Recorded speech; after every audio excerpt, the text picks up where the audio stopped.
Olá, boa noite, bom dia, boa tarde, seja lá onde você estiver. Esse é o Jornal da Família Pinto.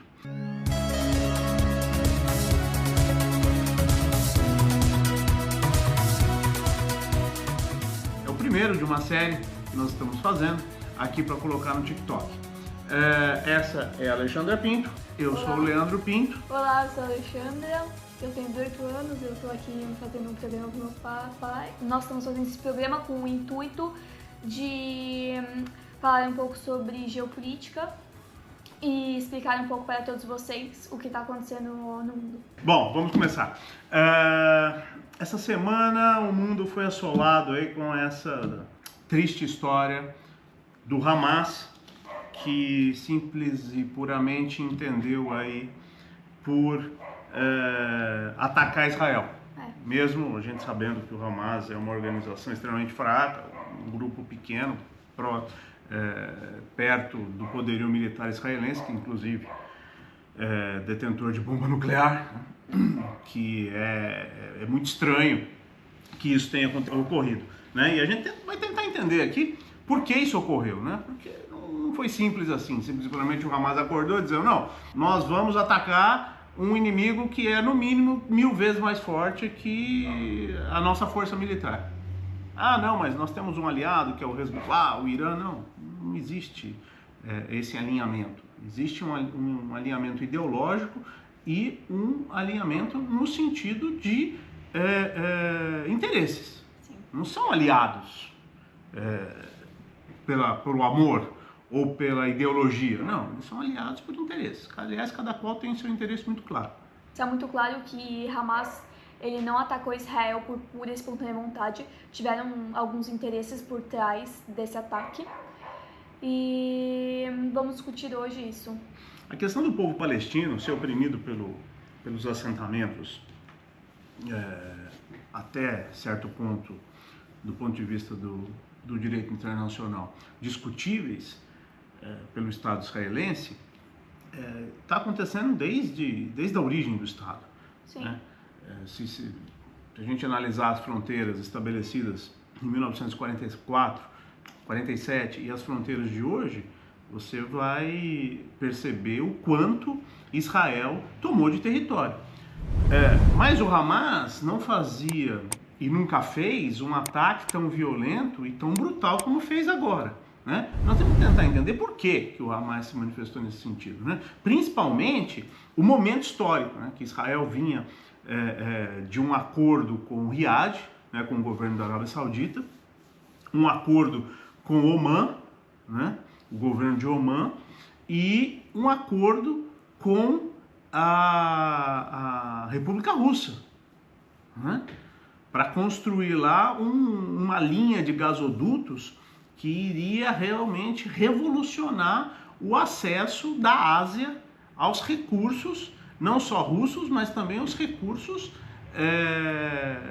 da Península Arábica, que todo mundo sabe que se nós unirmos a Rússia e a Península Arábica, nós teremos aí os maiores players de energia do planeta.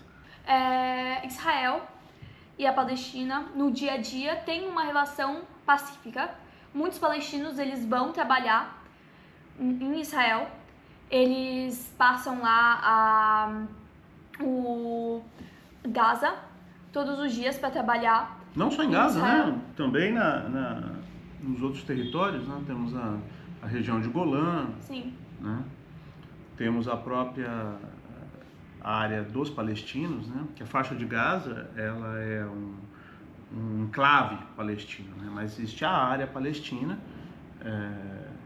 que fica ao norte, ao nordeste as colinas de Golã, ao nordeste de Israel, e a área de Gaza propriamente dita, né? Comandada pelo Hamas? Não, o Hamas ele comanda mais a área de Gaza. De Gaza. De Gaza, Gaza? sim. Uhum. Mas por que o Hamas simples e puramente decretou esse tipo de ataque? E agora vem uma pergunta interessante, Alexandre. Nós conhecemos as 5 maiores agências de inteligência do planeta, né? Sim. São elas compostas pelo MI6, que é a agência britânica, Sim. Sim. a CIA, que é americana, a russa, que é a FSB, e a MXI, ou MXZ, que é a chinesa. Sim. Né? E depois você tem quem? O Mossad. O Mossad. Que, na minha opinião, isso daí é muito pessoal, é 1000 vezes mais eficaz que a CIA, o MXZ e o MI6 juntos. E mais ou menos igual a FSB. Né? Então o Mossad hoje conta com o que há de mais moderno e mais avançado na questão de inteligência. É muito estranho que o Mossad não tenha percebido o movimento do Hamas. Aliás, não é nem estranho, é inconcebível. Então é óbvio que o Mossad sabia, não fez nada, por alguma razão, né? E permitiu que a sociedade, não só a israelense, mas a sociedade global, fosse tomada de sopetão com esse ataque do Hamas, né? Que, aliás, foi um ataque muito violento. Muito né? violento. Muitas violento. pessoas morreram. Então não dá pra gente achar que o Mossad não sabia de nada, porque eles sabiam.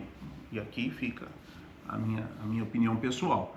A inteligência do Mossad é a mais avançada do planeta, é a agência de inteligência mais capaz do mundo, e isso podem ter certeza.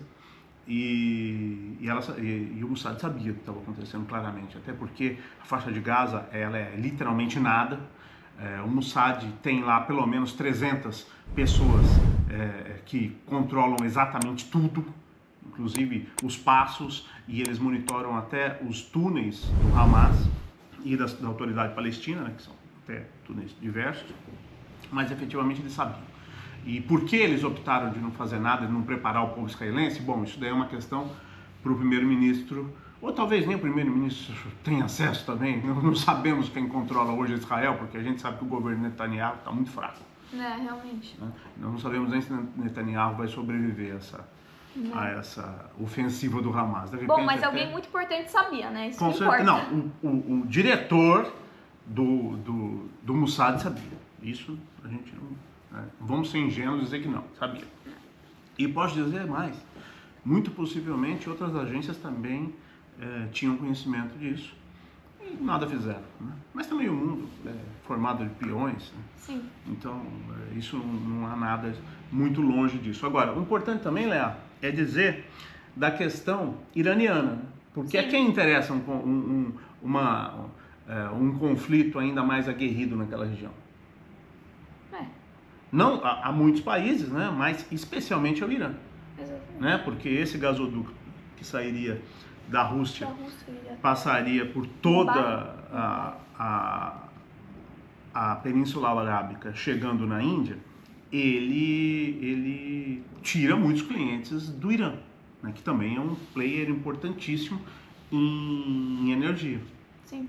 Aí precisa de dinheiro como ninguém, até porque sofre, entre aspas, porque os Estados Unidos eles sancionam assim, o que eles precisam eles não sancionam, e está a Venezuela aí para provar isso, e o que eles não precisam eles sancionam. Então, por exemplo, aliás, não é nem bem assim, o que eles precisam eles não sancionam, o que a Europa precisa eles sancionam, né, porque a ideia é sempre destruir a Europa, né? Não é nem destruir, a palavra não foi adequada. Enfraquecer, né? Enfraquecer, manter a Europa sempre embaixo da asa dos Estados Unidos.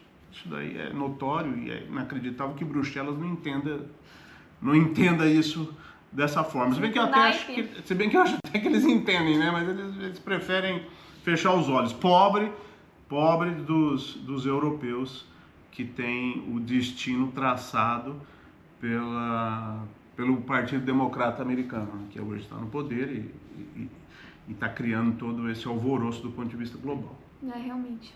E o que a gente pode falar um pouquinho sobre o Irã? A gente pode falar sobre os motivos pelos quais ele está conectado com o Hamas. Uhum. E tem a questão da Síria também, né? Realmente. Tem a questão da Aliás, Síria. eles ganharam na Síria, né? Eles conseguiram manter lá o governo do Bashar Assad, mesmo com os Estados Unidos. Aliás, os Estados Unidos, a gente tem que fazer aqui um parênteses, né? Para os Estados Unidos, eles têm essa ideia engraçada de entrar em tudo quanto é conflito, não ganhar nenhum. É. Né? Não ganha meio. Não entendo o interesse deles de entrarem em todos os conflitos no mundo. Nunca ganharam um. Dá dinheiro. Gastam bilhões, né? No Afeganistão chegaram a gastar trilhões. Né? A expectativa é que os números, que aliás o Pentágono insiste em não liberar, chegam a quase 4 trilhões. Né? Nos 3 eles pararam de contar, é engraçado inclusive. Quando chegaram em 3 trilhões de dólares eles pararam de contar, acho que é mais ou menos assim. A vergonha é tão alta que é melhor a gente deixar isso para lá. Mas efetivamente eles perderam na Síria, né? Como era de se esperar. Os russos garantiram que o Assad continuasse no poder, destruíram a Síria. Essa guerra, não se enganem que a guerra na Síria, essa última guerra na Síria foi muito pior que a primeira, até pelo atraso que gerou no povo sírio, o atraso que isso criou no povo sírio. A Síria foi literalmente devolvida à Idade Média, né? Porque as guerras anteriores na Síria, elas não tiveram um impacto tão danoso como essa. Porque essa, ela não só destruiu a Síria, como impediu que a Síria crescesse. E a Síria é um país muito rico. Muito rico, especialmente bem localizado. É um dos países com a melhor localização no Oriente Médio.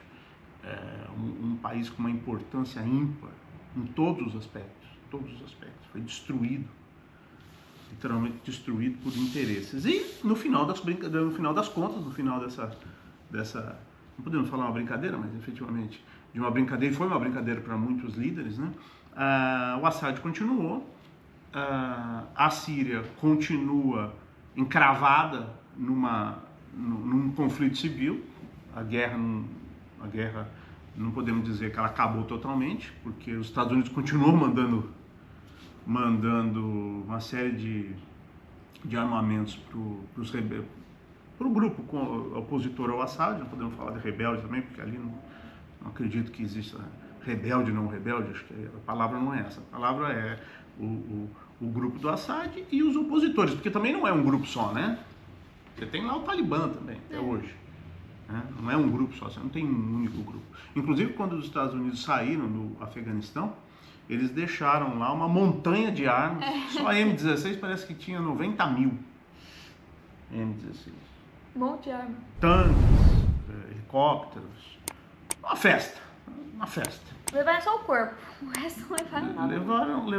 Levaram nada, deixaram os intérpretes todos para serem assassinados, todos os intérpretes. Parece que saíram de lá ao longo, eles tinham mais de 3 mil intérpretes, parece que tiraram 200, 150, 200. Deixaram todos os outros para serem assassinados. Inacreditável. É inacreditável. Tanto é que hoje os Estados Unidos é tido como um aliado negativo. Seu aliado é os Estados Unidos, muito bem, você vai sofrer lá na frente, porque eles abandonam os aliados. Aliás, abandonaram, né? No Iraque, a gente tem uma... Não é o assunto agora, mas é importante lembrar aqui o que aconteceu no Iraque, né? Os Estados Unidos, quando decidiram sair do Iraque, no mesmo segundo, a China foi lá e comprou 10 anos de petróleo do Iraque. Pagou 5 à vista, ia pagar mais 5 nos próximos 3 anos e fazer um contrato de mais 10 anos. Quando pagasse os outros 5, os primeiros 5 anos pagou à vista. Imagina, 5 anos de todo o petróleo iraquiano. À vista. Os outros 5 ia ser pago mais 2 anos e meio, fechando 10 anos. A hora que pagasse a última parcela dos 10 anos, o contrato iria para 20 anos. E eles teriam mais 5 anos para pagar os outros 10. Ou seja, no final das contas, eles estavam pagando 20 anos de petróleo com uma média de 12 anos. Em 12 anos, pagariam 20 anos de petróleo. Os Estados Unidos nada fizeram e agora tentam criar alguns institutos para segurar a China. E estão segurando, né? A gente percebe o último crescimento chinês, a China entrando em ebulição, e eles querem tentar destruir não a China em si, porque essa ideia de destruir a China não existe, até dentro do conceito americano, mas destruir algo dentro da China muito importante e talvez tão grande quanto a China, que é o Partido Comunista Chinês. Mas essa não é a ideia agora. A ideia é um pouquinho a gente falar sobre o Oriente Médio. Então, vou deixar agora a Leá falar um pouquinho sobre a questão desse desenrolar da guerra, né? Porque nós estamos lá com o Gerald Ford na frente ali da faixa de Gaza, e agora? A maior arma de guerra americana? Outro escândalo? Outro escândalo? Por que o escândalo?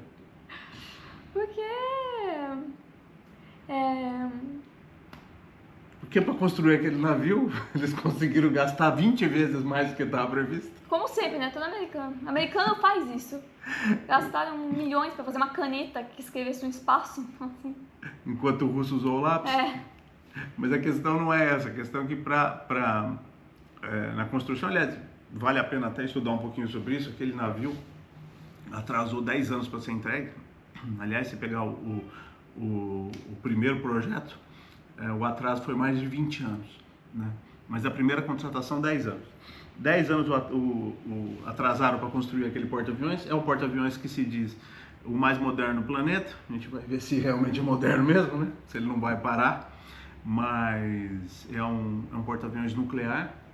Consegue ficar, pelo menos, afirma o Pentágono, a gente não sabe, mas afirma o Pentágono que ele consegue ficar 130 anos sem reabastecer. Ele não consegue ficar um dia sem manutenção, mas ele não precisa reabastecer. A gente não entende bem como isso funciona. Não dá muito para entender, mas nós não trabalhamos no Pentágono. Quem somos nós para julgar alguém, né? Realmente. Mas vamos lá.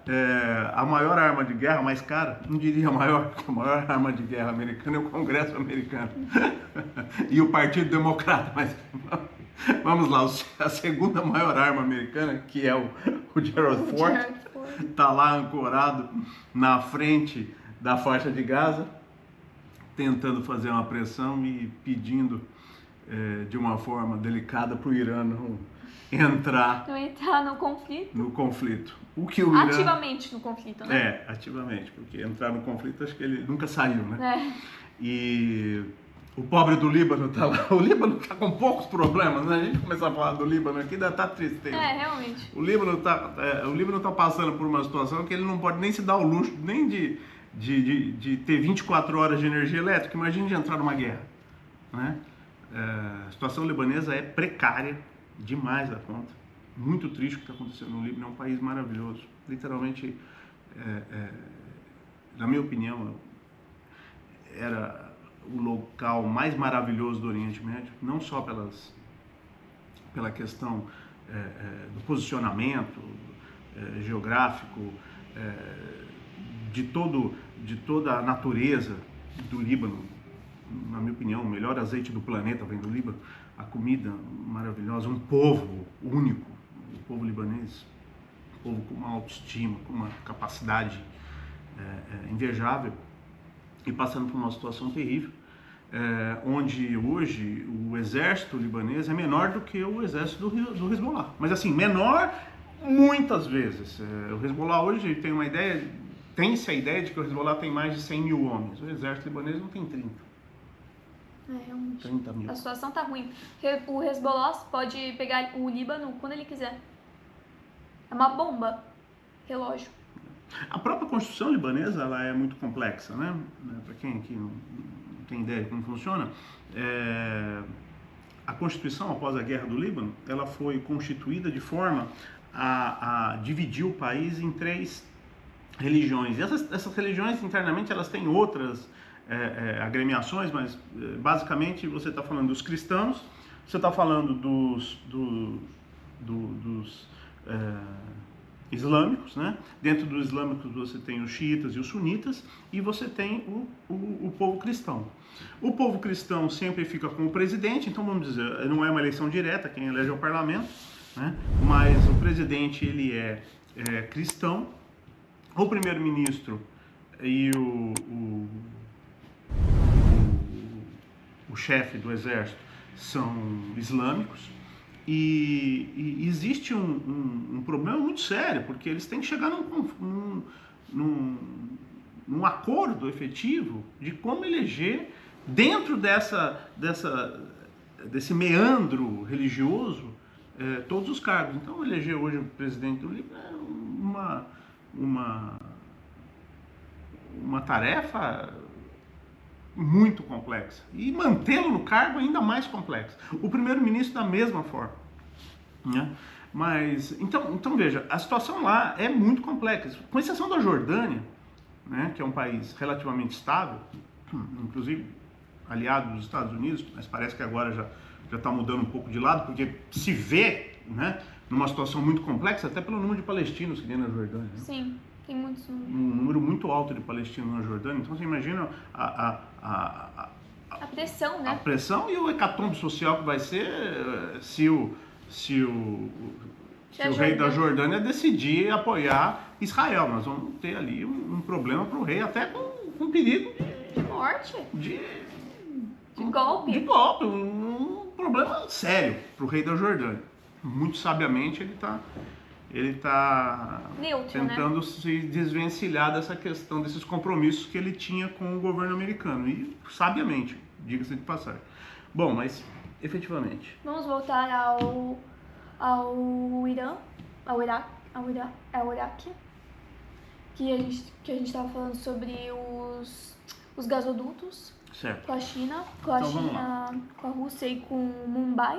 Vale a pena aqui mostrar um pouquinho para vocês, aqui nesse mapa, a gente tem um pouquinho de uma ideia de como esse gasoduto seria importante para a região.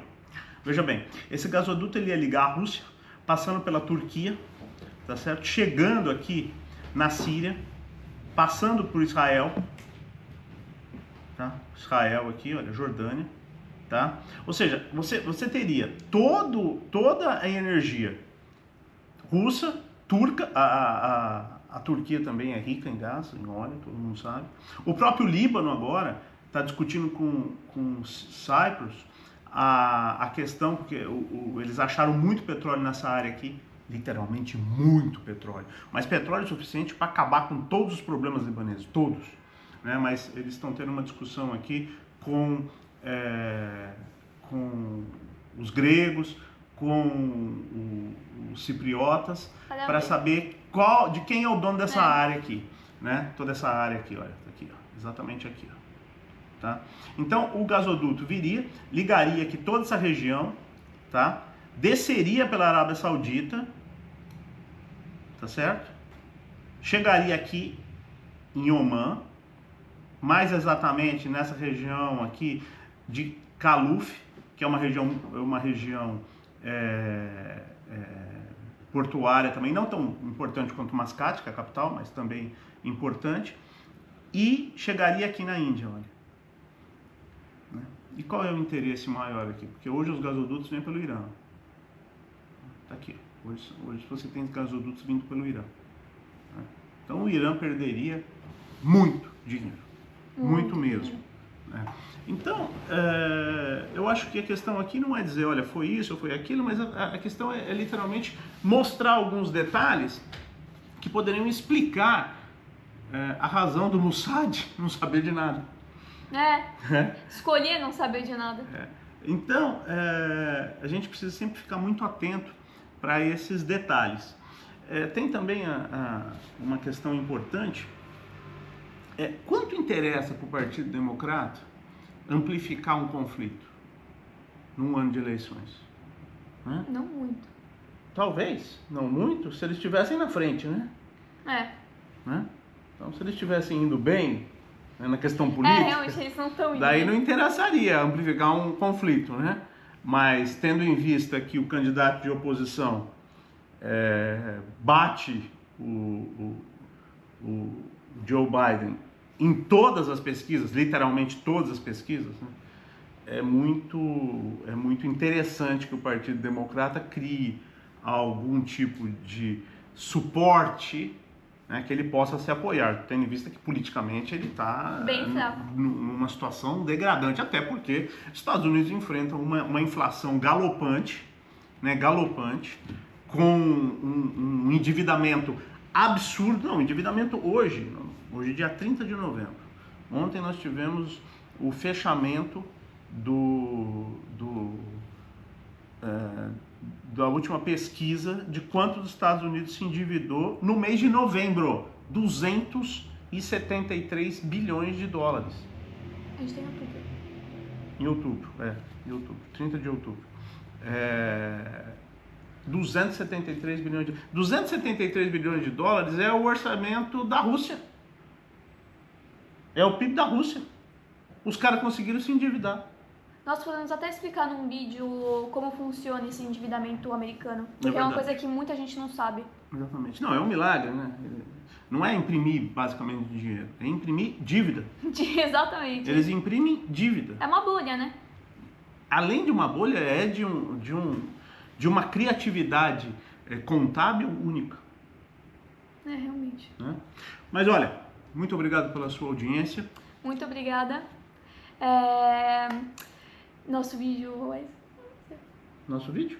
Esse é o nosso Quer vídeo. falar mais alguma coisa? Não, acho que a gente fechou muito bem com essa parte dos gasodutos e com o interesse americano sobre o atentado que o Israel sofreu. E no nosso próximo vídeo talvez falaremos um pouco mais sobre os Estados Unidos e a situação atual em que ele está sofrendo. Durante esse vídeo eu gostaria de ter falado um pouquinho sobre a Ucrânia, né? Porque parece que agora está autorizado que a guerra da Ucrânia ela deixou de ser fashion. Não é mais interessante. Agora não é mais fashion. Fashion é a guerra Palestina e Gaza. Palestina e israelense. Então, isso daí também fica para um próximo vídeo. Nós já estouramos aqui um pouquinho o tempo. Podemos fazer uma crítica, né? A falta de empatia que as pessoas têm pelas guerras que acontecem no mundo. E essa seletividade, exatamente, né? Porque as pessoas são seletivas à empatia. A empatia hoje ela não é empatia em relação ao ser humano, né? Ela é uma empatia determinada pela mídia. O que é algo grotesco. Realmente. Então, se despeça. Agradeço, peço o like. Dá um like aí, comenta, compartilha. E é isso. Muito obrigada.